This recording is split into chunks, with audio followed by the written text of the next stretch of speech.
Hey YouTube, Joeboy here. So, One Piece chapter 1037 is out. If you guys haven't checked out that chapter yet, I suggest that you do so because I will be spoiling you.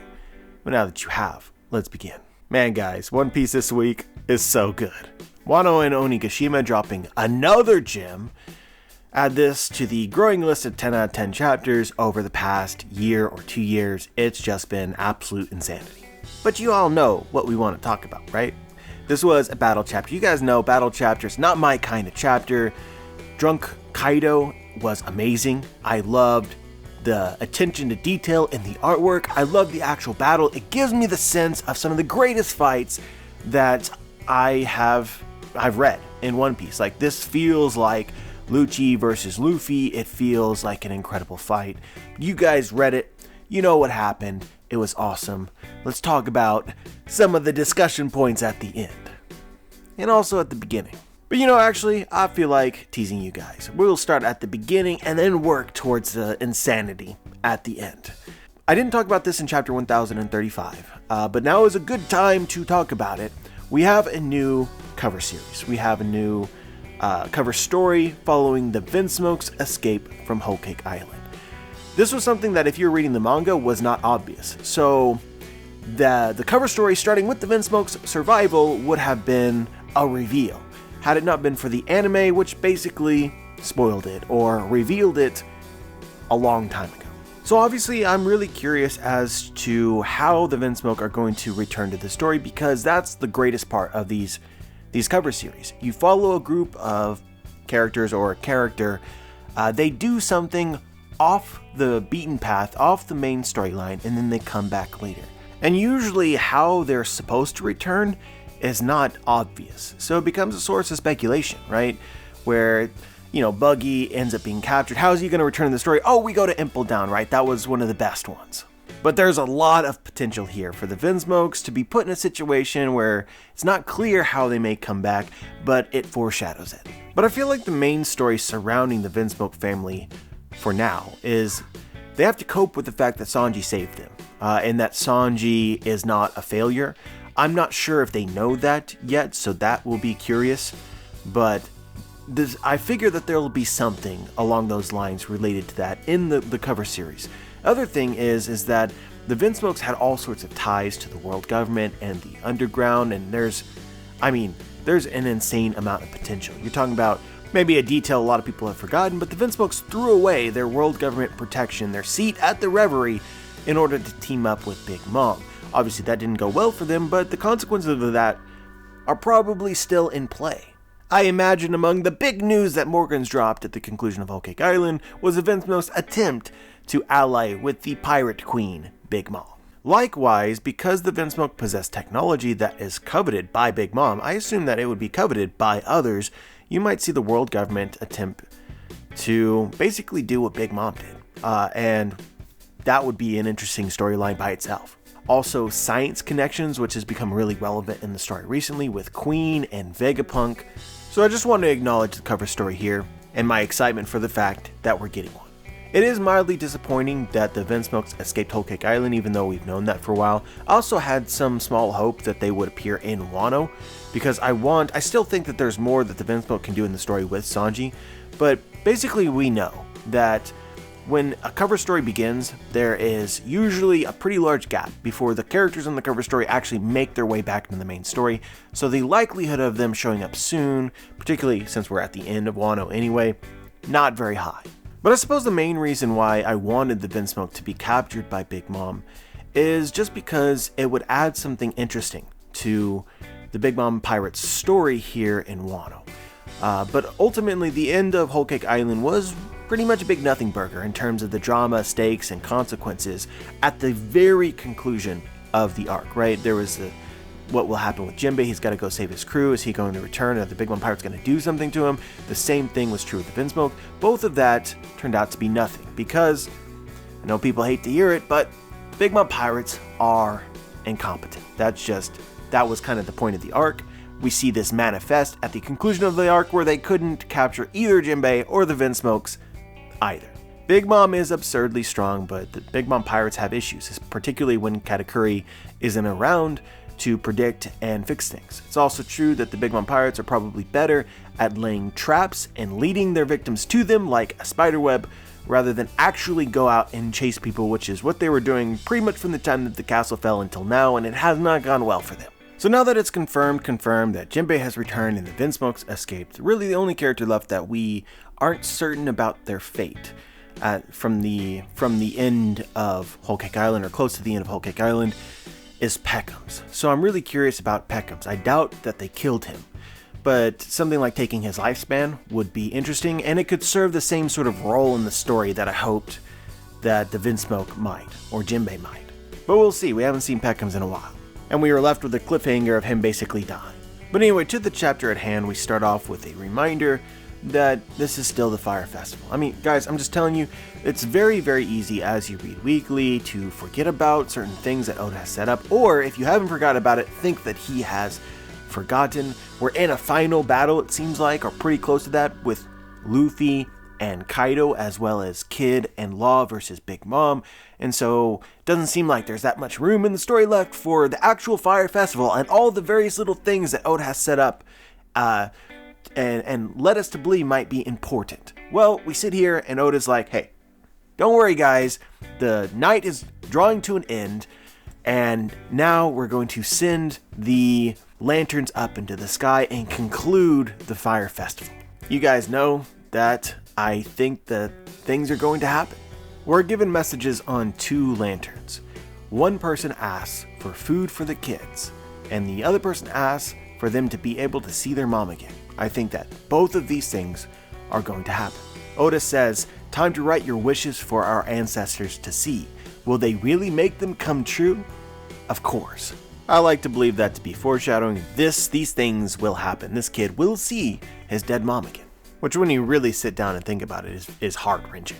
My theory has been that the dead are going to come to life, or the spirits of the deceased are going to influence this arc in some way. It could be as general and as simple as the spirits of all the dead people that Kaido has killed over 20 years or 25 years in Wano are going to be rooting the Straits on. It's the will of the people that Kaido go down, and this is represented by all those that Kaido has killed.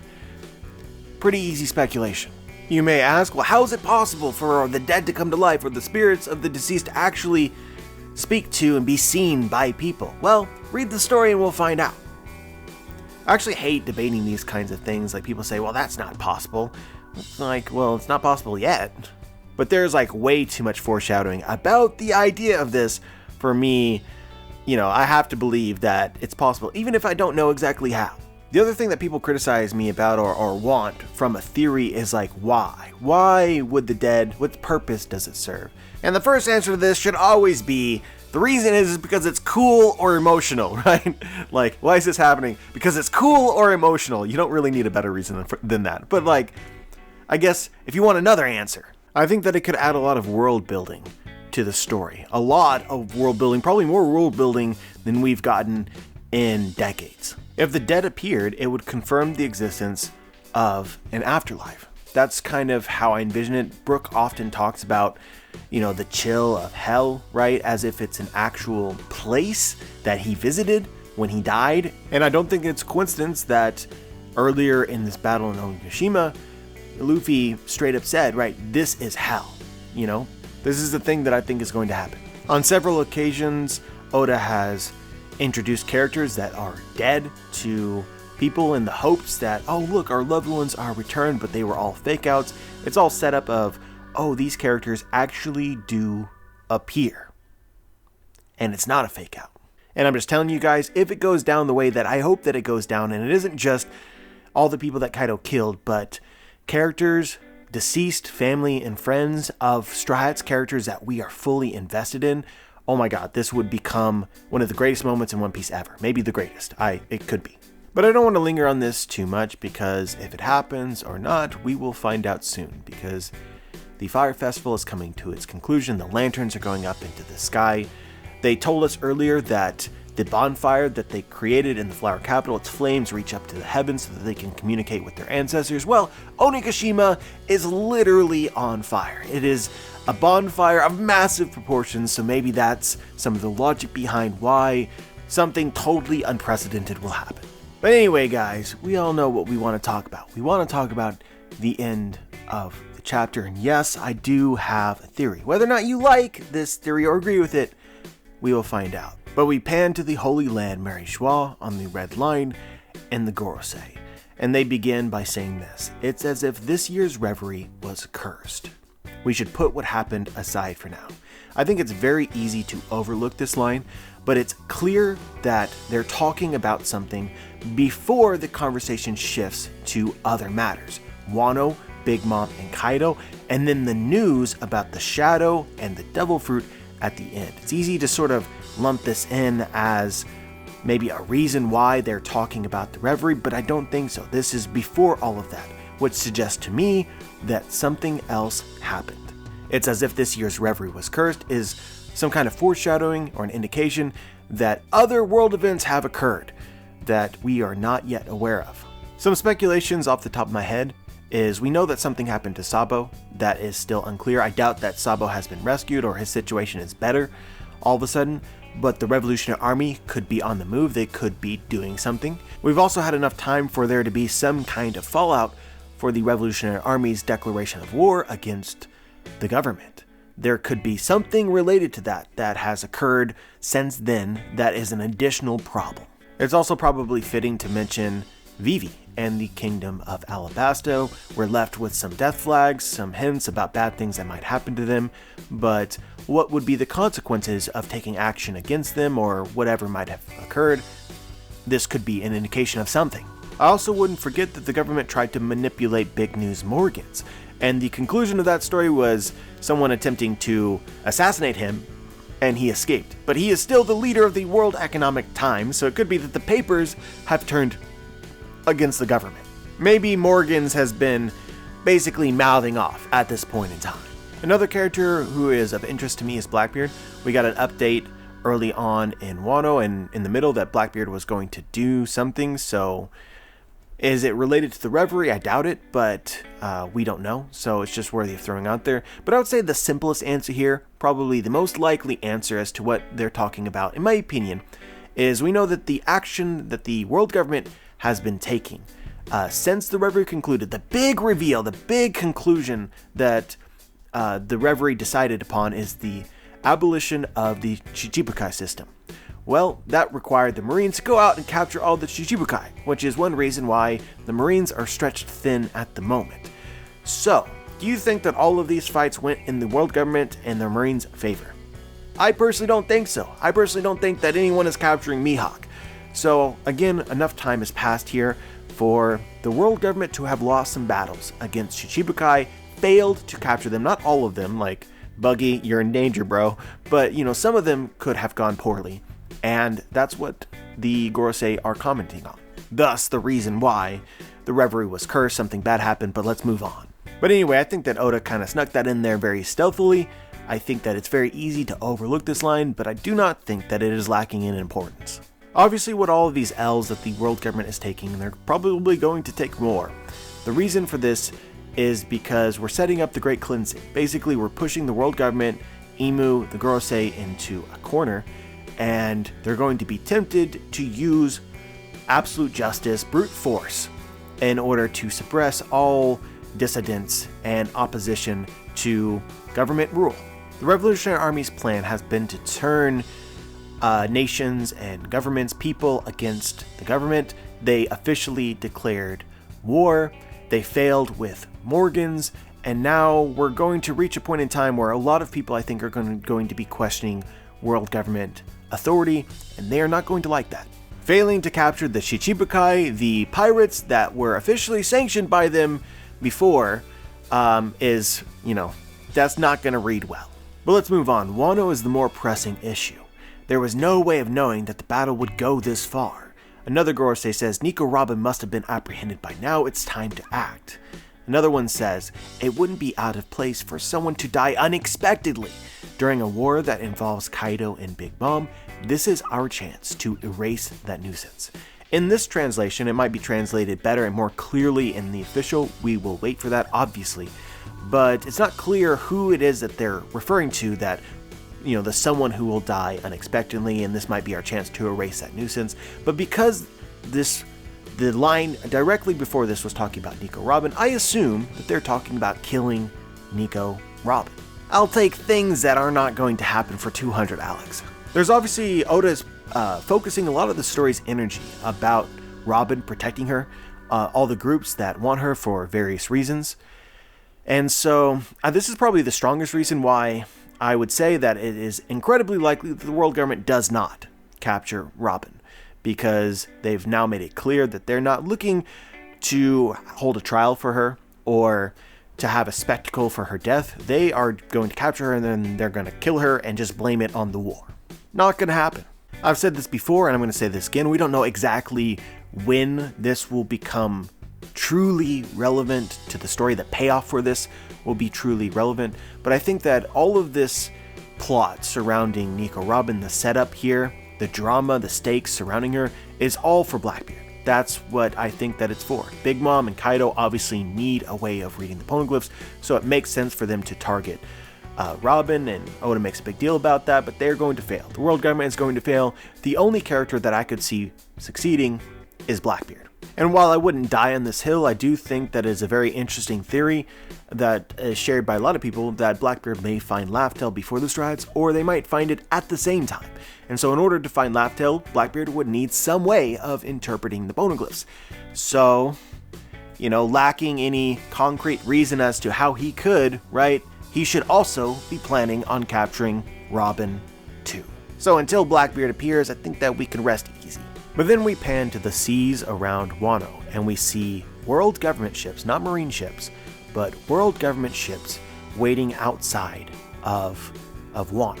I think that it is noteworthy that they're not marine ships, they are world government ships, just in the fact that it suggests that there's some amount of subversion and deception taking place with the world government. Basically, it suggests that they don't want the Marines here. Now, we obviously have the excuse that the Marines are stretched thin at the moment. This is something that has already been alluded to. They're, in battles with Shichibukai. There's things regarding the Reverie that they need handled, so they're undermanned.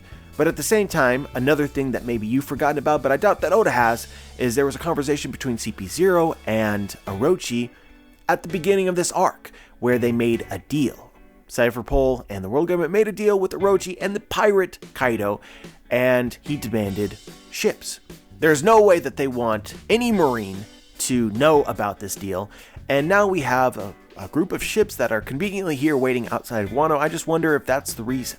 But it also heightens the importance of characters like X-Drake being present here, because, this is another one of those theories that I've had for a long time, but the Marines are not going to be all in favor of the world government. We've talked about this with the people of the world already, like all the bad press and the Revolutionary Army is trying to turn the world against the government. I think that you will see this internally with the Marines as well. And I wouldn't be surprised. This has been something that a lot of people shrug off, but every time we see Akainu converse with the Gorosei, they are fighting. Akainu does not like the Gorosei, and it totally makes sense to me for Akainu to want the Marines to have ultimate power and rule and not be undermined by Celestial Dragons, World Government, or Cypherpole ever. So basically, I could see Akainu turning the Marines as an entire organization, basically breaking the Marines off from the World Government and becoming an independent force. And before Akainu is the leader of Sword. Just for a moment, picture Akainu's face when he discovers that he's been fighting against pirates that have been funded and are sometimes actual government agents. Won't be a fan, that's my guess. But having explained this, you could see then why it might be important for the world government to prevent Marines from knowing about their shady underworld deals with pirates and unaffiliated world government nations. But I'm just saying, this is very important to the stakes for the government of what's taking place. The status quo and the balance of powers is shifting, and I think at the conclusion of this arc, you're going to see some pretty crazy stuff. But the government agent on the ship sees a giant shadow, and he reports it, and then we pan back to the Gorosei in Mary Joie. That's impossible. That fruit is nothing but a legend now, even for us. It hasn't awakened for centuries. Another Gorosei says, How else do you explain the world government giving a specific devil fruit a unique name? They were hiding that fruit's true name from the annals of history? Boom, Zunisha. Absolute freaking shivers, man. This moment was as cool as I always thought it was going to be. There is so much to say here, but first off, I want to start off, Zunisha appearing in Wano was a common theory, one that I believed in as well. My logic was always that, my belief is that Zunisha will die. That's something that I've said for a very long time.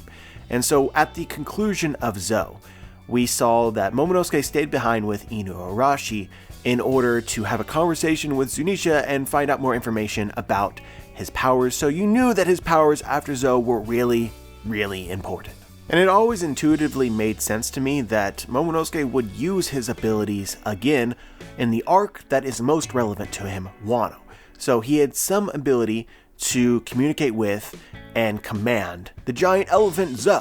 So to use those powers again, without any new information, would require Zunisha to be here. And now she is.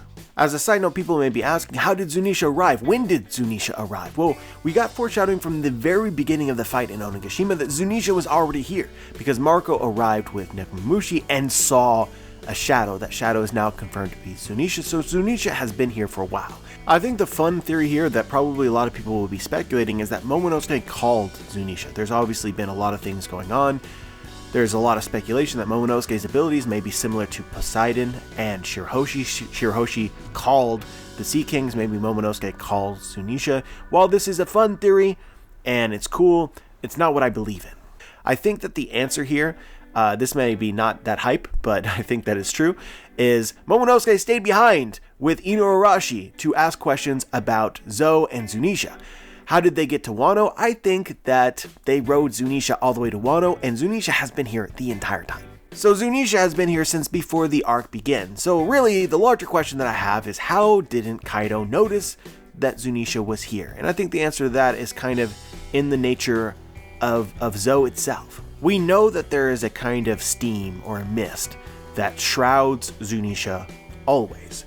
We also learned at the very beginning of Zou that the currents actually propel ships away from Zunisha, and that the way to find Zunisha is to have a Viver card and know where you're going, because the mist is no joke. This is something that I think, as a reader of the story, it isn't as intuitive as it might be to some of the characters in the story, because we obviously know about Zou, and many events have occurred regarding it over the last 300 chapters, 200 chapters, so it's easy to build this mindset that, oh, Zou is this really common thing that a lot of people know about and it's easy to find, but I don't think that it is. The Straw Hats were only able to find Zou because of Law and Beppo. Beppo, being a mink, having a way to find his way back home. Jack only found Zou because of Kanjuro. Kanjuro betrayed the samurai and the minks, also because they had a Viver card in order to find it. This is what Inuarashi speculates to Wanda in chapter 824, right after Zou. He suspects that the enemy had a Viver card probably because that is the only way that Zou can typically be found. So while it might seem counterintuitive that Zou is just commonly found and just people know about it being in Wano and what it is, I don't think so. And I think that's sort of reiterated by the reaction of the Gorosei to Zunisha's appearance here in Wano. Something about Zunisha is special. It's a legend that they didn't even believe in, right? So you have to conclude that Zou is not a thing commonly found. And it may also help that the New World is controlled by Yonko crews, by pirates. That yes, there are Marines and government agents that travel here, but they don't own the place. So there's room for Zou to travel around and not encounter them.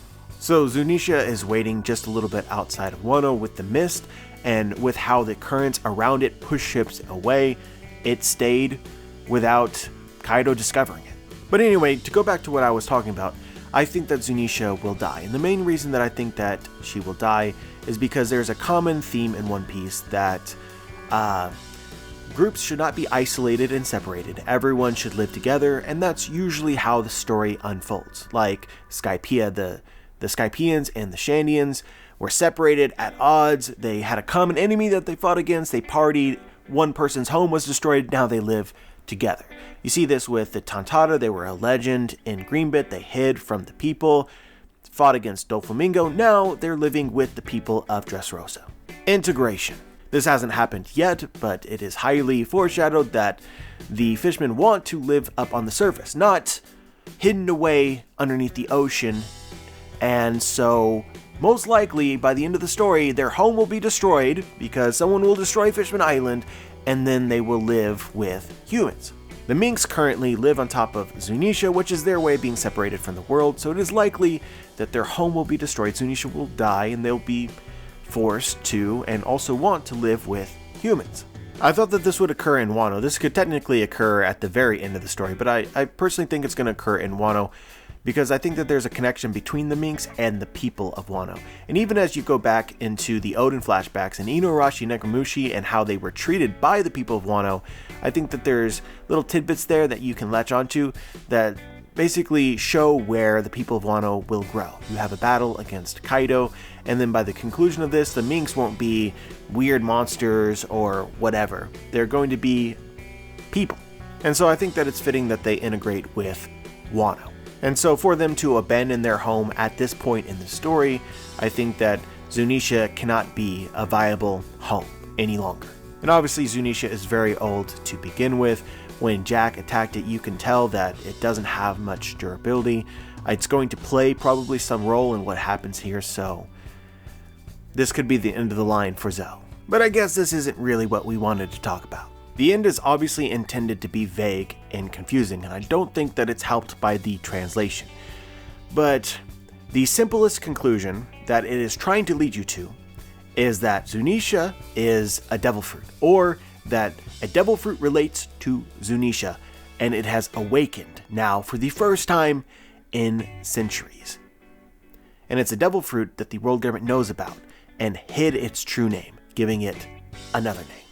I could spend a lot of time here talking about all the various theories that I'm seeing after this chapter has dropped, but that would take a lot of time, so instead I'm just going to give you my theory. We see the shadow, and then we pan to the Gorosei. But I think that there is a little bit of a time skip from the time that the shadow is seen and reported to the time in which it is being discussed by the Gorosei. Basically, I think that we're coming back to this conversation having skipped some crucial lines which would make this make sense.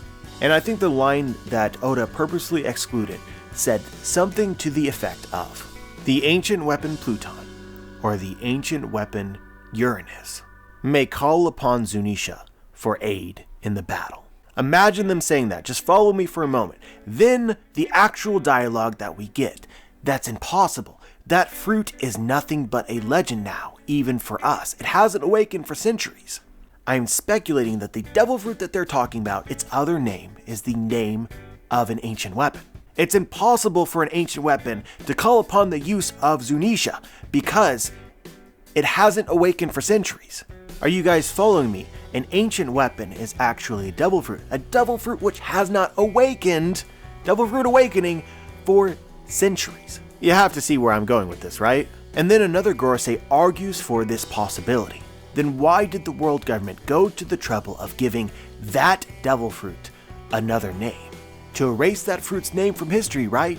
Basically, the argument being made is that they gave this fruit another name because there's the potential that it may awaken again.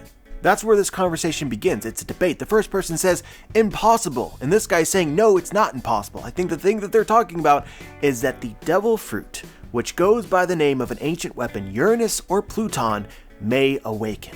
And it relates in some way to Zunisha, may in fact call upon Zunisha to aid them. I'm obviously talking about Momonosuke. And through Momonosuke, I'm also talking about Kaido. I think the devil fruit that they're talking about is Kaido's devil fruit. I think that it goes by another name, the ancient weapon Uranus. And it's given this name when it awakens. I may be biased, guys, because I've said this from the literal chapter that Momonosuke could hear Zunisha's voice and could command it. But I believe that Momonosuke's power that he demonstrates, his ability to command Zoe, that power is the power of an ancient weapon. He can command the giant elephant. Just imagine setting that elephant onto an island, right? You could destroy an island. If it isn't an ancient weapon, at the very least, it is of a power level that would be similar, without question. Particularly if this power can control more than just Zunisha, as in there's other creatures and or things that the power can command. But you guys know, we've talked a lot about this. Land kings, right? Basically, Momonosuke's power is very similar to Shirahoshi's. Shirahoshi is the king of the Sea Kings, and for hundreds of years they await her, and they act at her behest, her beck and call. She is their ruler. And Momonosuke basically has that same sort of ability over Zunisha. And if there's other creatures that Momonosuke can control, then without question, it's like, this is another version of Poseidon's power. Look, sometime in the distant past, Zunisha was given a command that she could not break, was not even able to defend herself or the people who resided on her back. Being given this command in the distant past, this command was broken by Momonosuke. It suggests, inherently, that somebody in the distant past had the very same power as Momonosuke. The person who gave Zunisha that unbreakable command, Momonosuke broke it. They have the same power as someone in the past. If you imagine Zunisha young and strong, that is a terrifying power. And it almost makes sense that whoever had the ability to set Zunisha on the world might want to restrain her and prevent her from destroying the world. Especially as Zunisha herself supposedly did something bad in the distant past which warranted this restriction, which is not coincidentally a fear that the world government has about the use of the ancient weapons. Again, particularly if it isn't just Zunisha, but there's other creatures like Zunisha, which I think that they are. I haven't even mentioned the Florian Triangle. The shadow, right, that we see in this chapter reminds you of the shadows of the Florian Triangle, which also makes you think that, maybe those are other Zunisha-like creatures. But I suppose the point is that when you're talking about Zunisha, you have to talk about whatever this power is that is able to command her. A long time ago, we weren't exactly sure, the source of this ability that Momonosuke possessed. Maybe it was something that he was born with, or maybe it was a power given to him by eating Vegapunk's failed, quote-unquote, smile or artificial dragon devil fruit. I think at this point in time, it's much safer to conclude that Momonosuke can command Zou because of the devil fruit. The devil fruit which was derived off of Kaido's. I'm essentially arguing here that when you awaken the dragon devil fruit, and yes, I'm basically saying that Momonosuke has already awakened his fruit, which would be curious as to how exactly that works and why he's been able to do that, but that's what my theory is. But when you awaken the dragon devil fruit, you have the ability to issue unbreakable commands to various kinds of creatures. You can issue unbreakable commands and you can rescind them. Basically, the dragon fruit awakened is the king of all creatures, the strongest creature. And so this leads us back to the chapter, and I really want to hammer this home because I want to make sure that my ideas are clearly explained. So there's a scene that we don't see, where there's a period of time that elapses between when the guy sees Zunisha and reports it to the conversation with the Gorosei. The line that's missing is the discussion about Zunisha appearing and the potential that Kaido has awakened his dragon devil fruit in order to use Zunisha against the world. Basically, I think that they're discussing whether or not Kaido has either captured or commanded or called Zunisha to him. Because her being here is an incredibly bad omen, which makes sense when you consider the other name of this devil fruit and its potential. So the Gorosei are discussing Kaido and his devil fruit, probably not Momonosuke, because I don't think that they know about Momonosuke yet. And the overall premise of the conversation is a Gorosei essentially arguing, I think that it's possible that an ancient weapon may awaken.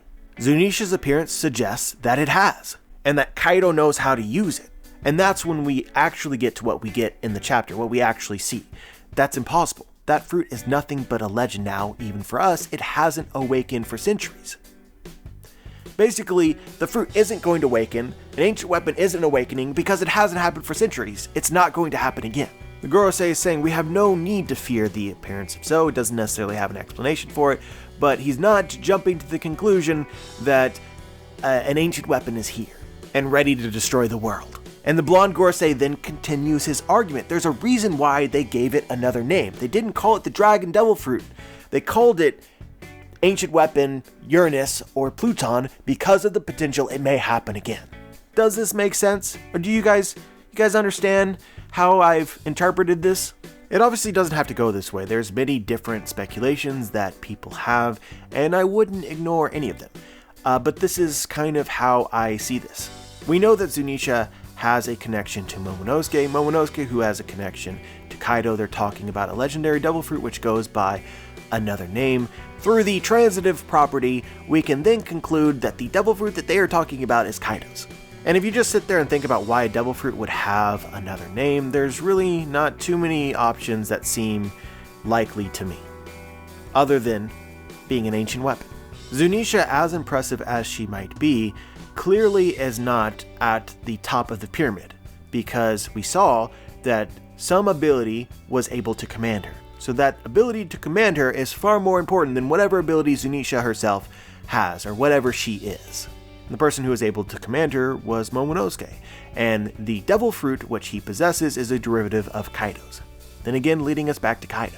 Obviously here we're assuming that Zunisha is related to the devil fruit that they are talking about. That may not be true, but I prefer to interpret it this way because I think that it's a little bit too dishonest from an author standpoint to force feed us this connection when they're totally not related at all, and it's just cheap.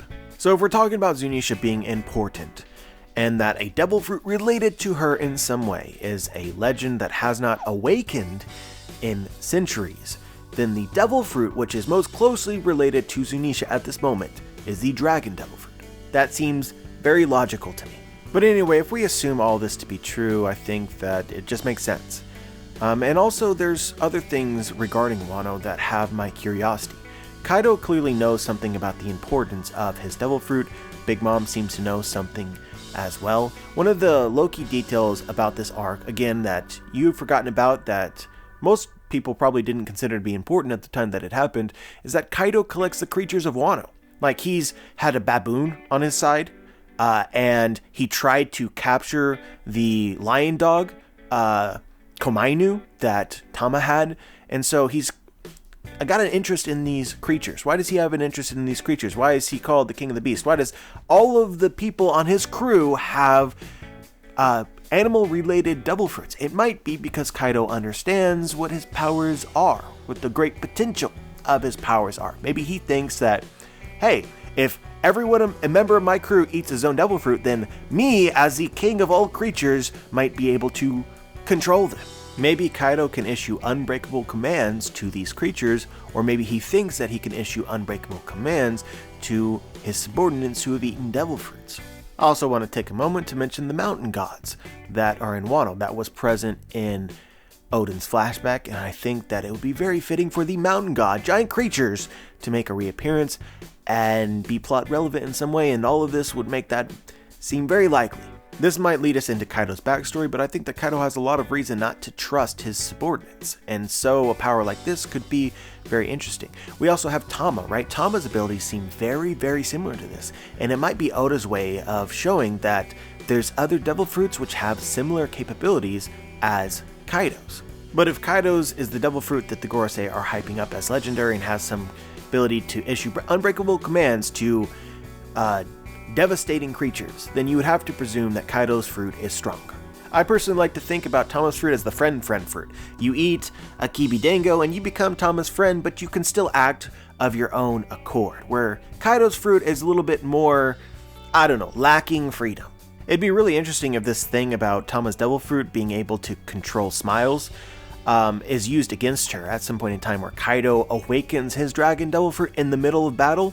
It's easy to think this is really cool as well. I want to throw this out here.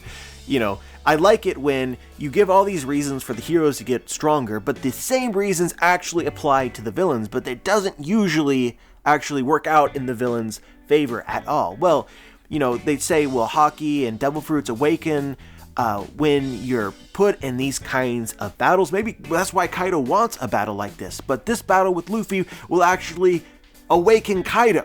That would be crazy. And then all of the allies from the smile that Tama has tamed are now untamed. Oh, and now Kaido has power over Zunisha, who just happens to be right here. Oh, the mountain gods. Oh, the Komainu, all of these creatures of Wano, all of a sudden, Kaido is their god. What about regular zone devil fruits? Chopper? How about that for a change in fortune in favor of Kaido? But anyway, at this point, I'm just talking. But I am so excited to see where we go from here, what the actual reveal will be, the consequences, what Oda is leading towards. Right now, Wano, Onigashima, peak One Piece every single freaking week. That's pretty much all you need to say. But as always, guys, I'm curious as to what you guys think, whether you know something from the chapter that I might have missed, what your theories are about the end. Share your thoughts in the comment section below. Like the video if you liked the video, dislike the video if you disliked the video, subscribe if you want to be notified for my future content, and as always, guys, have a wonderful day.